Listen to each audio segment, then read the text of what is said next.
ومن الناس من يشتري لهو الحديث ليضل عن سبيل الله بغير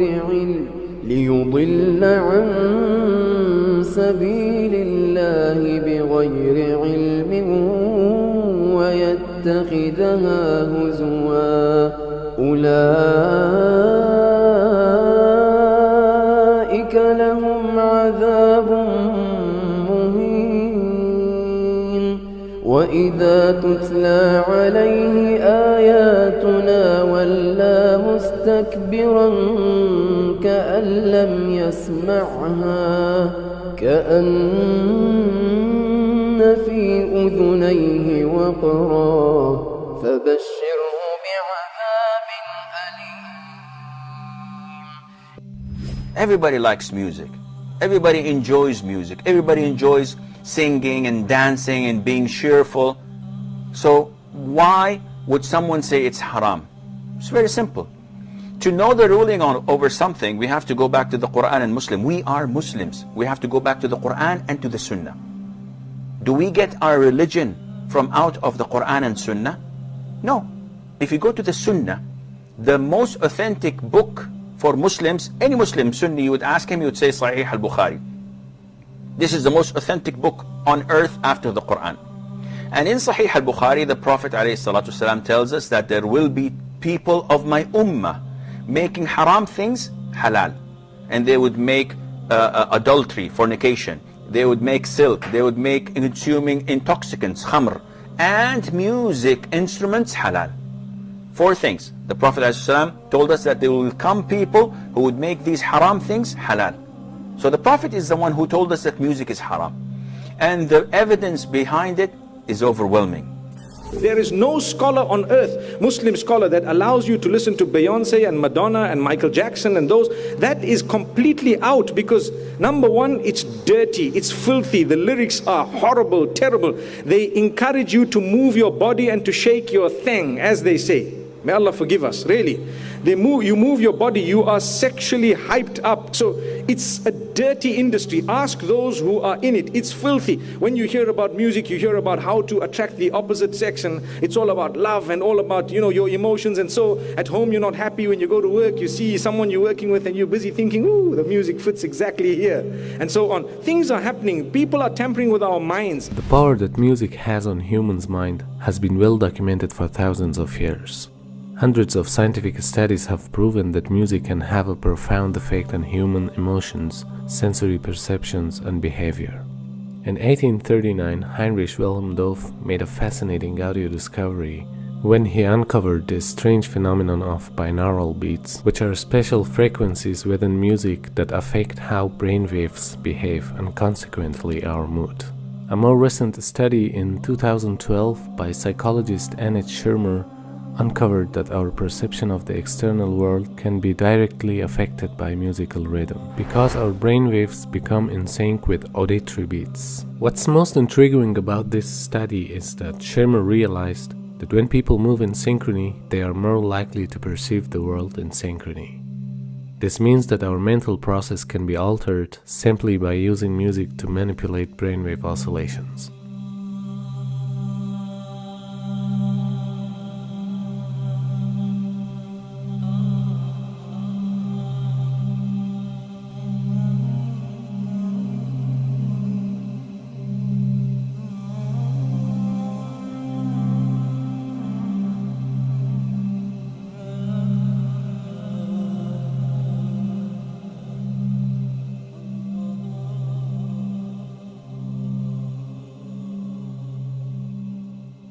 Music touches the limbic system or the emotional system of our brain, which actually, though slower than other parts, can overwhelm all of the other parts.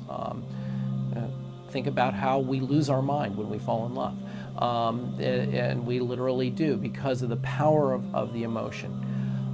That being said, the music system has been very unresponsive even to industry-applied ratings. All that they had been willing to do was to put parental advisory on the outside of CDs. They would not print lyrics in a visible place. This is complicated by the fact that the Federal Communication Commission has strict limits on what can be broadcast over the air. And historically, the way popular music has been sold is through airplay. We can't expect a system to be put together that will perfectly protect us.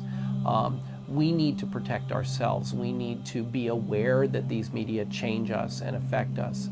And we need to actively understand what they're doing, how they're doing, and make choices of whether we want that to be done to us. I think nowadays music is probably one of the easiest means to lose your moral sense. Music is audio pornography today. That's what it is. It's explicit, it's shameless, it's vulgar, it takes your sense of humanity away from you, it makes you look at women as objects, worse than objects, worse than animals. And these people are talking about women like they're talking about, an animal, really. And when you constantly, listen to garbage like that, then you get deviated. And you don't find pleasure except in disobedience to Allah, and that's a sign of a sick heart.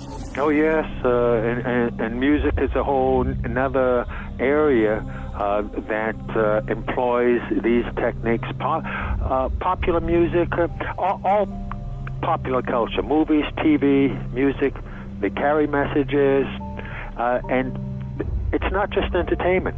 Entertainment is not value-free. It has ideological content. It presents a worldview that influences the people who are watching or listening. So we've got this disconnect, thinking that entertainment is harmless when it's the most important delivery system of propaganda, because it influences people without their conscious awareness, and that's the ultimate in controlling people in society, is to do it without them being aware of it. Now, you can't even listen to the lyrics because they're so disgusting, right? They are so filthy. And Fakhruddin al-Razi, in his commentary, says about the verse in the Quran where shaitan, that you will try to seduce them with your voice, he says by giving them foul lyrics that their children will memorize and repeat. That's in Mafatih al-Ghaib. That was in the 13th century. So what are we doing now? This is the khutawat of shaitan. He's taken people by degrees. 2.5 hours per day for teenagers in the United States listening to music. 2.5 hours per day. 1 in 3 popular songs now contain explicit references. The number of times an adolescent is exposed to explicit substance references, 35 per hour. They're listening to 2.5 hours a day, 35 per hour, 84 per day, 591 per week, being told about alcohol and drugs in these lyrics. These are the khutawat of shaitan. 30,700 a year. References to drug or alcohol in songs. Pop, 9%. Rock, 14%. Hip-hop, R&B hip-hop, 20%. Country, 36%. Rap, 77%.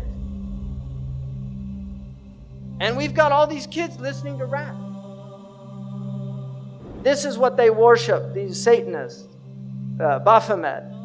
If you notice, he's androgynous. So it's a male-female mixture.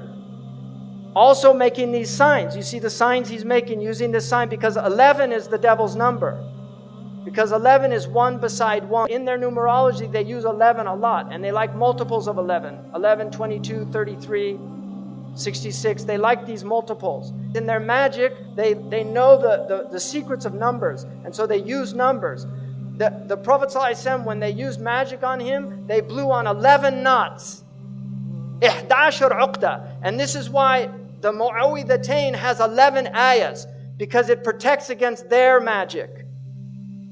So this is real stuff, people. I'm not making this up. This is real stuff. You can see Madonna imitating here Baphomet, right? Because she's one of them, and she's a numerologist. She is a numerologist. She practices numerology. Lady Gaga's got tens of millions of followers. So the devil has plenty of followers on Twitter. Now this man over here, LaVey, started the Church of Satan. He wrote a satanic Bible And he explained that that symbol that they're all doing, that symbol, he said, was a curse symbol of devils. That's the way they put curses on people. And you've got people at rock concerts, they're all doing it, thinking it's cool. Marilyn Manson was a follower of Anton LaVey. He has tens of thousands of people go to his rock concerts. He has them openly denounce God. Openly. He says, I want you all to reject God tonight. And they all do it. So this is real stuff, people. He's very committed to this. He's a minister in the Church of Satan. And they use music. Because music is fitna. It's enticing. It sucks you in. You like it. It's enjoyable. Now, here's Miley with her little horn hair. Right? What is this? She had millions of followers of little kids in America, and this is what she turned into. And if you look, you see, where did she get that? Kali, a demon from the Hindu tradition of destruction, because this is a destroyer of the innocence of youth. She has literally, she's possessed by Kali. And she couldn't stop putting her tongue out. She was even asked, why do you do that? She said, I feel compelled to do it. Because this is who's really moving things around, Kali, a demon. If you notice, they use also backwards. It's haram to recite the Quran backwards. This is well known because in magic, they recite things backwards. Aleister Crowley taught them to learn how to talk backwards. John Lennon actually knew how to speak backwards. There's recordings of him speaking backwards. And they do backmasking on their albums where they actually play things in reverse. Led Zeppelin, followers of Aleister Crowley, did this on one of their albums. So you're getting literally magical messages. I think that we all, as artists, because we're highly sensitive people, and this machine around us, this so-called music industry, is such a demonic thing. It sacrifices people's lives and their essences. The number one problem in Hollywood was and is and always will be pedophilia. That's the biggest problem for children in this industry. The casting couch even applies to children. Oh yeah. Not in the same way. It's all done under the radar. Nobody talks about pedophilia. It's the big secret. And it's widespread? Oh yeah. Now, but didn't you release a CD like almost 10 years ago?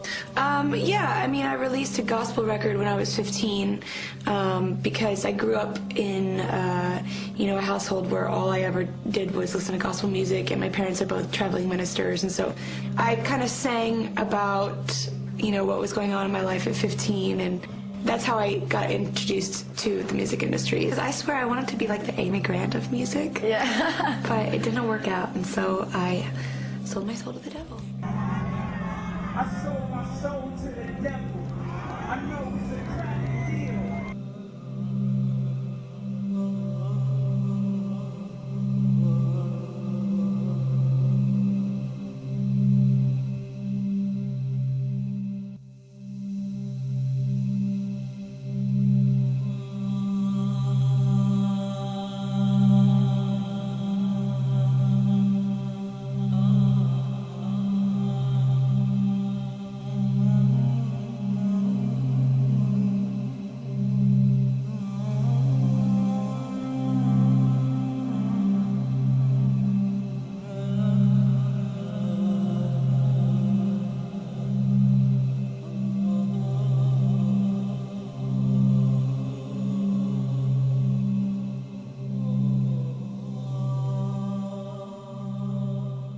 Yeah, I believe in the Illuminati. There is a certain level that you get at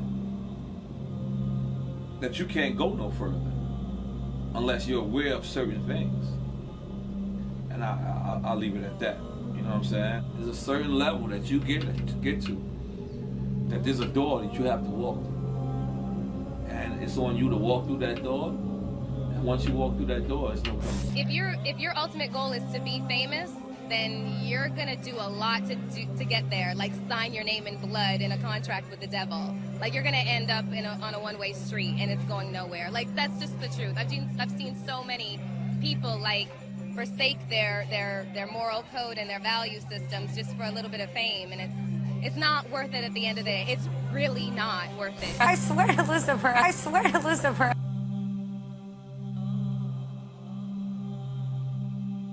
We're seeing a society that not only has a lot more people of lower IQ, but a lot fewer people of higher IQ. In other words, a dumbing down, a chemical dumbing down of society. So everyone's sort of mediocre. That leaves them dependent on government because they can't excel. We have these people of lower IQ who are totally dependent. Then we have this mass of people who are going to believe anything they're told because they can't really think clearly. And very few people of very high IQ who have good cognitive function who can figure this all out. And that's what they want. So, you know, you can kind of piece it together as to why they are so insistent in spending so many hundreds of millions of dollars of propaganda money to dumb down society. Now you see in the West, people listen to music all the time. They're always plugged in. They get in their car, they turn on the music. They walk, they put in their earphones and they listen to their music, and people have long playlists. They spend a lot of money on these things, and so they're lost. They don't have free time to think anymore because their lives are filled with sound. So the demons have immense tools that they've never had before, and they're using them very effectively.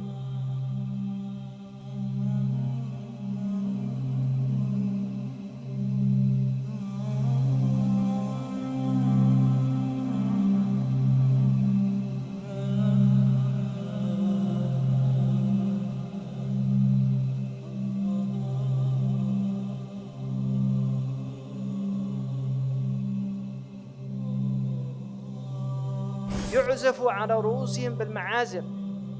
Musical instruments will be on their heads. How did he know about that?